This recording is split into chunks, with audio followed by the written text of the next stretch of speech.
Magandang araw. Paskong Pasko nga dito, kaya tignan nyo naman ay umuulan nga, hindi makagala ang mga bata. Pinaggagaya ko na nga dyan yung mga sapatos nila at pinaglalabas ko na nga at pinakita ko na nga yan sa bunso ko. Nilabas ko na din nga itong sa panganay ko at itong sa pangalawa kong anak. Nung nakita nga ni Baby James, ay tignan nyo naman na tuwan-tuwa nga talaga yan. Nakita rin nga niya na nagbibideo ako, tignan mo naman, pahihay pa nga sa camera.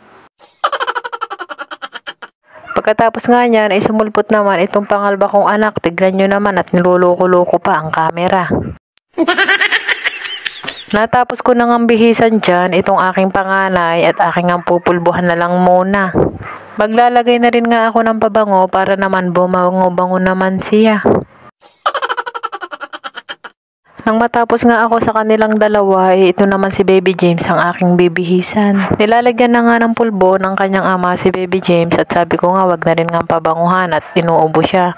At baka lalo din nga asmahin din kapag dinamihan din nga ng pulbo. Eto nga si Baby James hindi ko na nga binilhan ng damit at saka ng pantalon. Ito nga yung mga pinagliitan lang ng kanyang mga kuya kaya okay na at bago pa naman. Yung sapatos naman ni Baby James dyan ay bigay nga yan ng kanyang ninang. Binigay na nga noong 24 at buti na lang may naisuot nga ang Baby James ko, may sapatos nga siya. Tinitignan nga yan ng panganay ko, siguro nga ay nagagandahan sa sapatos ng aking Baby James. Ito nga mga oras na to ay umuulan pa rin dyan, sana nga ay tumila na nang makagala na ang mga bata. Ito naman ngang panganay ko ay hinahanap nga niya siguro yung pendant ng kwintas niya, nasira na nga yun, kaya tignan nyo naman, nakita na naman yung camera ko, sinama pa si Baby James, binuhat-buhat pa nga. Meron nga siyang damit dyan na pinapakita, sabi niya yan na lang daw ang susuotin niya, sabi ko wag na at nasuotan niya yan ng Christmas party. Yung damit nga ni Baby James ay medyo malaki nga kasi nga pinagliitan na yan ng kanyang mga kuya. Abay nagpupulbo din nga ang Baby James ko, ginagaya nga yung ginagawa ng ama niya, tignan nyo naman. Nabihisan ko na nga silang tatlo, tignan nyo naman at nagpapapogi pa nga ang panganay ko. May nagbigay nga kay Baby James, binigyan nga siya ng ninong niya, tignan nyo naman at maalam na nga magbukas. Bukas nga ni Baby James dyan, diniretso bigay niya nga sa akin yan. Merry Christmas po sa inyong lahat! Merry Christmas po! At sa wakas nga ay tumila na rin nga ang ulan, pinagbigyan nga ang mga bata na makagala at makapamasko nga.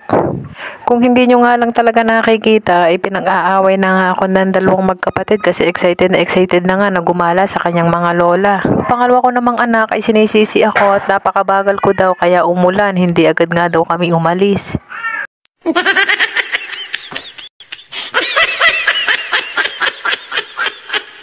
Yung mga oras na rin ngang iyan ay inip na nga sila kasi napakatagal dumaan ng tricycle. Excited na nga ang mga yan na mamasko. Ang mga bata nga ngayon ay talagang napakatatalino na ngayon. Hindi mo nga talaga makukuha ang mga pinamaskuhan nila at talagang tagon-tago at ayaw ngang ibigay. Pag sinabi mo nga na patingin ang wallet mo at bibilangin na natin kung magkano na nga ang napamasko nyo, ang isasagot nila sa iyo ay hindi nila yan ibibigay at sasabihin ay kukunin mo naman mama ang aming napamasko.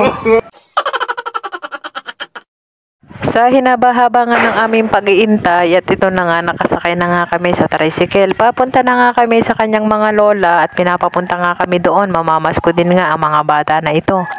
Malapit na nga kami at tignan nyo naman umaambon-ambon pa nga sa mga oras na yan. Sana naman nga ay uminit na para naman kawawa din naman yung mga bata. Hanggang dito na lang nga ang video ko. Maraming salamat po sa palaging panonood. Merry Christmas to all!